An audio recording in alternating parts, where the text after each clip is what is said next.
saya difitnah, ngaku-ngaku Said, tapi saya bukan orang bodoh.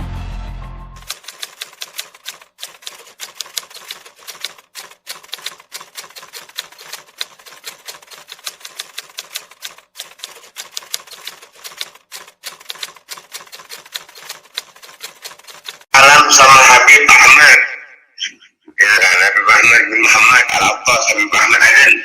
Ya. Saya ngomong, kami tidak menyalahkan yang ada di Aceh, keturunan yang ada di Aceh, dan kami pun mengakui kami salah. Kenapa? Kami tidak mencari data yang ada di Aceh, dan yang di Aceh tidak pernah mengkonfirmasikan datanya ke Robito. Jadi di sana bahasanya miscommunication. Enggak, sebetulnya enggak miskomunikasi. Dulu waktu saya di Gabus, ya, ketika saya ditanya tentang Sada, ya kan, terus saya bilang saya keturunan Said, tapi saya nggak tahu marganya, kan gitu dulu. Nah, akhirnya saya bilang, nanti saya akan pulang ke Aceh, saya bawa manuskrip, kan gitu, ya kan. Lalu saya pulang ke Aceh beberapa tahun kemudian, saya ambil fotokopi manuskrip yang ada pada keluarga kami, kan. Lalu saya bawa ke Gabus, ya kan. Kiai Nana juga melihat, gitu loh. Nah, sampai pada saat itu saya diajak ke Alidin, ya kan, untuk memverifikasi. Ternyata, ya kan, catatan tersebut tidak pernah diberikan satu jawaban tanpa ada bentuk satu penelitian.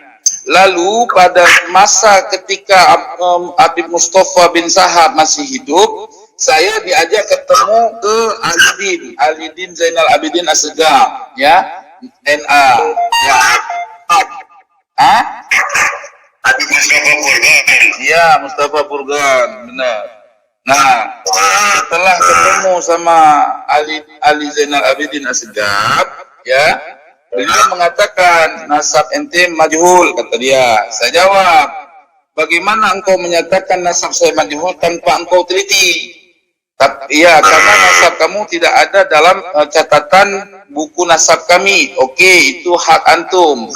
Tetapi kami dalam silsilah keluarga jelas kami sadar, gitu. Yaitu tahtal bahas, kata beliau. Ya terserah. Lalu bagaimana? Apakah Anda siap untuk menghapus data-data nasab kami di keturunan kakek kami di Aceh? Apa dia bilang? Kami nggak bisa begitu.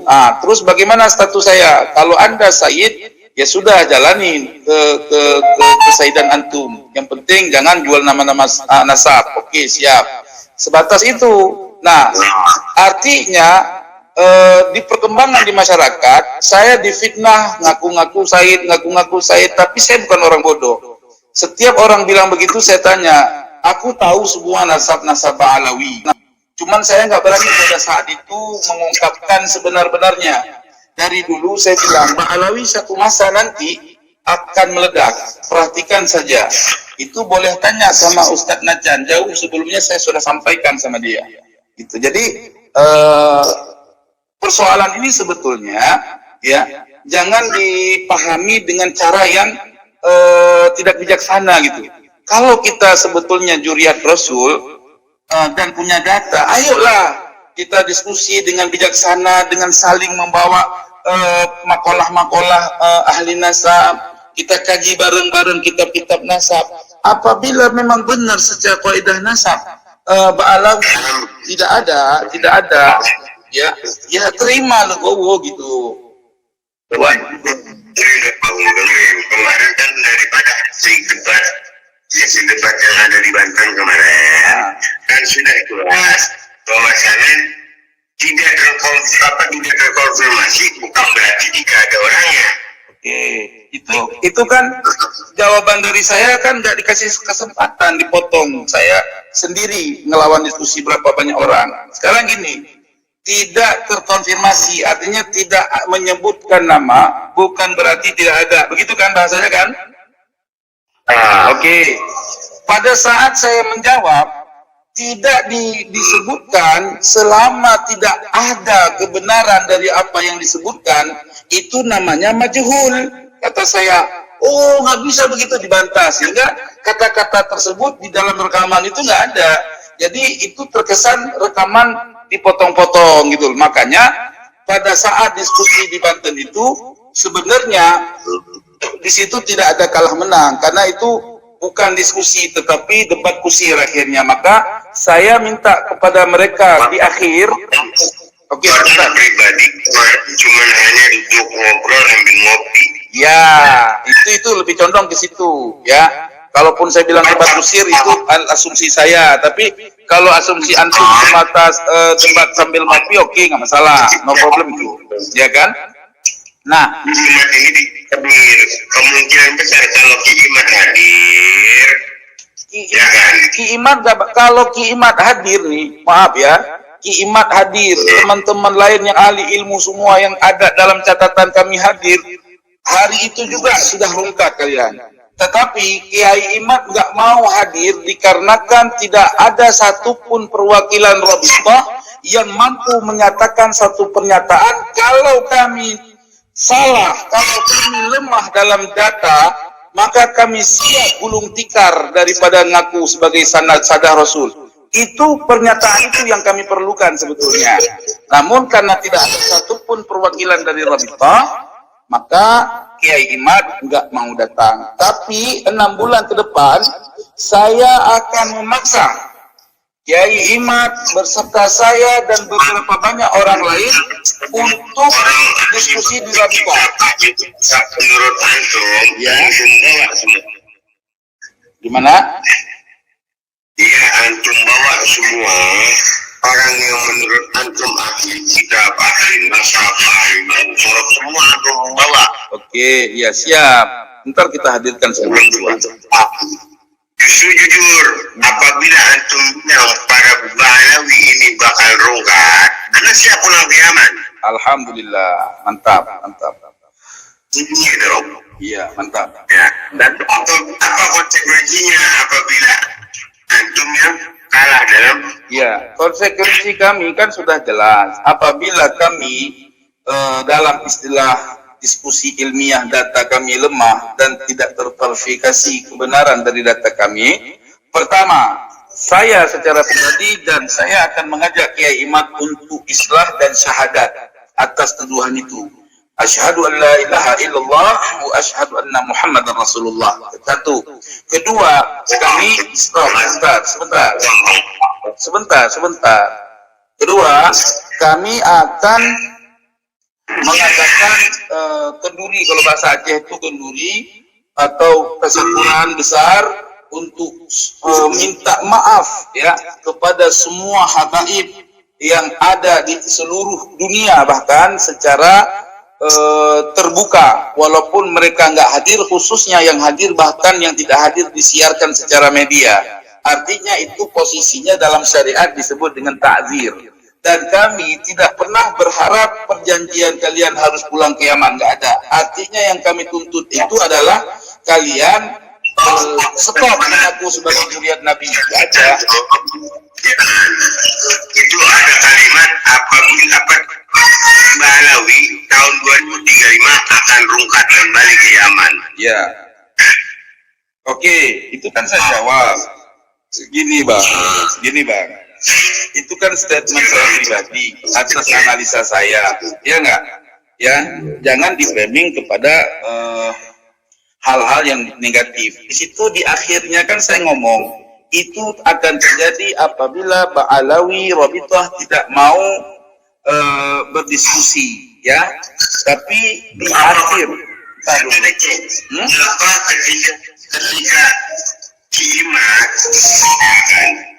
mengatakan bahwasannya para Balawi wakil khusus habaib sekarang diwajibkan DNA kalau ingin mengakui dia darahnya Rasulullah, mengalir Rasulullah.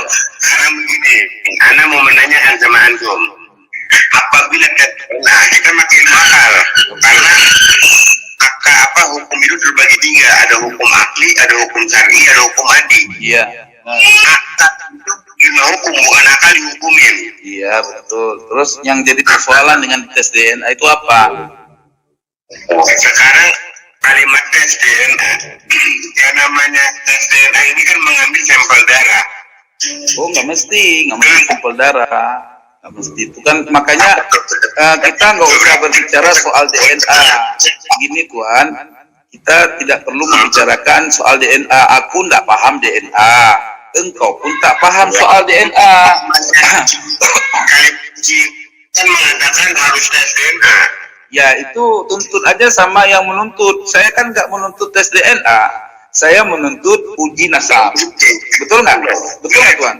Dengar dulu dong. Ya, Saya ya. ngomong. Oke. Saya ngomong benar. Lanjut. Jadi apabila tes DNA, contohnya seperti ini. Ketika anak menyalurkan darah anak ke antum, apa antum menjadikan anak? Kan enggak? Saya nggak paham. Itu saya nggak paham. Ya. Saya nggak paham DNA, jadi saya nggak bisa mengomentari. Jadi sama seperti gula dan manis. Apa antum bisa beli gulanya doang, nggak beli manisnya? Iya, saya kalau berbicara masalah DNA, Tuan, saya nggak bisa ngomong, nggak bisa komentari, karena saya bukan ahlinya. Karena boleh jadi bukan seperti apa yang Tuan sampaikan terkait DNA, gitu loh. Paham nggak? Di dalam DNA. Iya, jadi saya berbicara sesuai dengan apa yang saya pahami. Apa yang saya pahami dan saya kaji ini adalah tentang persoalan nasab. Jadi yang saya kedepankan adalah pengkajian nasab, bukan soal DNA. Kalau soal DNA itu ada tim ahlinya. Nanti kita bisa hadirkan penjelasan orang tim ahli terkait masalah DNA. Begitu, Tuan. Oh, gitu. Mau dipanggil ininya, apa namanya, ahlinya. Iya, harus dong. Ketika kita berbicara sesuatu kan harus kepada ahlinya. Allah Subhanahu wa taala berfirman, "Fas'alu ahla dzikri in kuntum la ta'lamun." Kan gitu kan? Allah Ta'ala berfirman kepada siapa? Kepada Rasul. terus kepada Rasul doang, bukan kepada kita gitu. Itu kan kitabnya, Pak. Kalam kodi. Apa? Suara bukan tulisan. Kalam ya Allah, kalam kodi. Ya, Bukan terus? suara, bukan tulisan. Empat huruf tidak disusun. Nah, terus yang ada sekarang ini kalam apa? Ya, Al-Quranul Karim itu kalam kodim ya Allah Ta'ala melalui. Ya, yang saya bacakan tadi itu kalamullah apa bukan? Iya, kalamullah. Terus apa menjadi persoalan dengan kadim dengan hadis? Itu bagian ilmu tauhid. Nanti kalau saya kupas antum bingung juga nanti. Sekarang saya tanya kepada antum terkait kalam kadim. Ketika Bismillahirrahmanirrahim ada lafaz Bismillah, ya, yang takdir muallak yang ada di dalam lafaz Bismillah, misalkan abtadi'u, iya. Terus apa takdirnya? Karena itu kan ba-nya kalau di Irab itu ada dua macam ba. Ada ba-nya ba zaidah, ada ba-nya ba asliyah. Nah, kalau di Irab dia dengan ba yang mempunyai muallak, yang mempunyai ta'alluq, di dalamnya itu ada takdirnya abtadi'u. Apakah abtadi'u itu adalah min kalamillah kadim atau hadis atau bukan kalamullah? Coba jawab. Gimana? Gini aja, yang singkat aja saya kasih pertanyaan. Segala sesuatu di dalam Al-Quran yang ditakdirkan, yang muqaddarah, yang tidak terlihat lafadznya, tapi itu Quran berhajat tarkibnya dengan kalimat yang muqaddarah. Apakah kalimat yang muqaddarah itu adalah termaksud minal Quran atau tidak? Coba jawab. Ya, Quran. Loh, kalau minal Quran berarti Quran berhajat kepada sesuatu yang diciptakan oleh manusia kan? Karena takdir itu yang menemukan orang ahli nahu. Ya kan?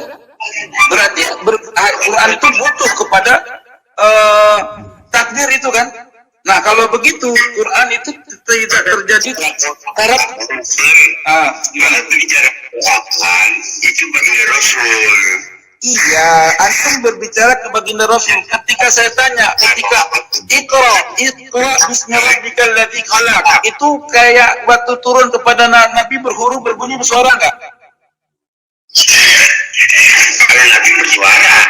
Oh, jadi yang tidak berhuruf, tidak berbunyi, tidak bersuara itu bagaimana idraknya? Coba. Kalam qadimil Allah. Iya, bagaimana kita mengetahui berarti kalam yang ada di Al-Quran ini kalamnya Nabi, bukan kalam Allah dong? Jadi Quran itu kalam Allah. Bagaimana kalam Allah? Tadi kamu bilang kalam Allah itu tidak berhuruf, tidak berbunyi, tidak bersuara, tidak ada mahal i'rab. Sedangkan sekarang Al-Quran itu ada bunyi, ada suhu, ada tulisan, ada tarkib kalimat, ada mahal i'rab. Berarti itu bukan kalam Allah dong, sebab kalam Allah kan tidak berhuruf, tidak berbunyi, ya kan? Kan oleh makhluk. Oh, berarti Quran itu makhluk dong. Berarti Quran itu makhluk dong, nggak murni lagi sebagai kalam Allah dong. Kenapa? Iya, berarti kalau begitu Quran itu makhluk dong, bukan kalamullah lagi dong. Kalau bicara Quran makhluk, belum mungkinin semua. Oh, Yang ada di udah, ente udah nggak usah bahas itu lemurtad ente. Udah salah. Udah, bukan ahlinya dah. Bagian-bagian kalam kadim itu nggak paham ente. Udah, kita kembali ke persoalan dulu. Jadi apa yang membuat sampaian itu ya meyakini bahwa sampaian itu sebagai sadatul rasul, sedangkan data nggak ada gitu. di dalam riwayat Sayyidina Abu Bakar. Ya, riwayat itu kan apapun ceritanya, riwayat yang antum sampaikan tidak memverifikasi Ubaidillah kan? Dengerin dulu. Ya, lanjut. Santai ya. Sayyidina Abu Bakar ketika itu sedang lelah. Lalu beliau beristirahat di pangkuan daripada Rasulullah SAW. Ya. Yang namanya jika di waktu itu seekor ular mematuk daripada kakinya Sayyidina Abu Ya, Bakar. udah. Di gua itu kan, kejadian di gua ya. Oke. Buktikan bahwa itu ular sakit hati kesalah sama Sayyidina Abu Bakar bahwasannya sudah menghalangi pandangan ular tersebut untuk memandang wajah Rasulullah SAW. Terus? Di situ singkatnya bagaimana apabila kita cari ular kobra, kalau memang itu syahada atau tidak, kalau memang itu keturunan Rasulullah atau bukan, silakan taruh ular kobra itu 10 lah. Itu haram, itu membinasakan. Itu secara hukum fikih nggak ada cara membuktikan prosedur nasab itu dengan ngetes pakai ular, nggak ada. Kalaupun pernah kejadian, sekarang Kiimat aja bikin kitab baru yang mengambil daripada yang dibutuhkan tuh menurut pemahaman Wahabi.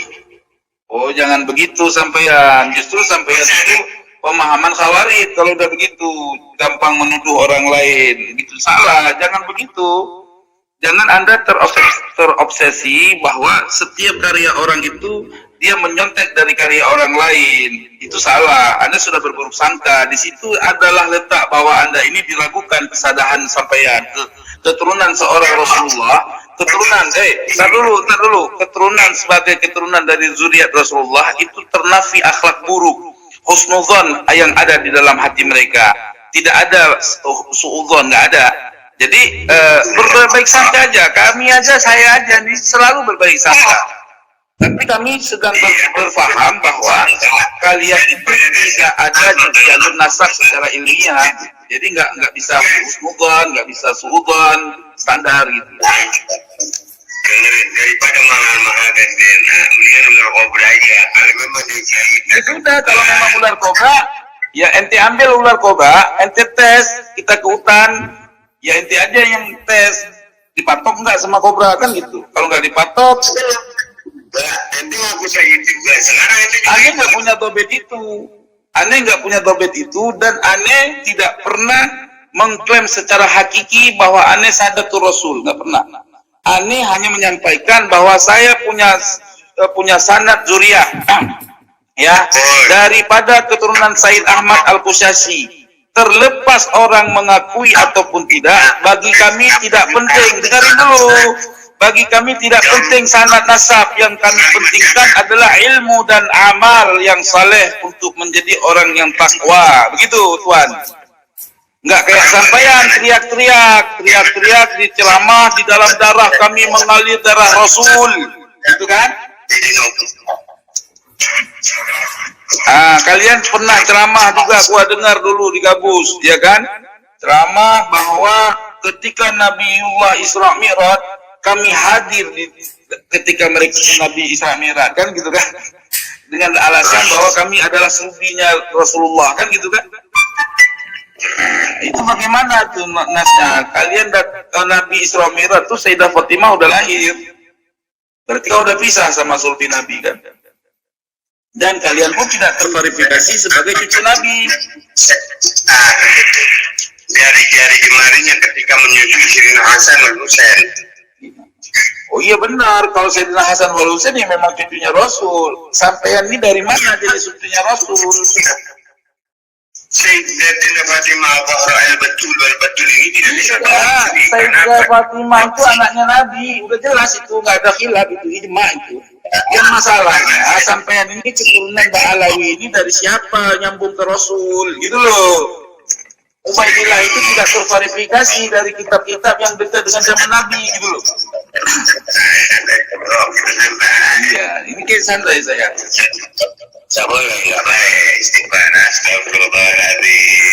Astagfirullahaladzim. Saya senang sama Tuhan. Saya senang. Ya, antum juga kudu istighfar lah. Sama-sama. Kalau kita kan di sini sedang berbicara budaya aku ya kayak gitulah cara bicara aku. Enggak ada ingin menjatuhkan sampean, enggak, tapi kita sedang berbicara dalam sudut pandangan yang hak gitu loh.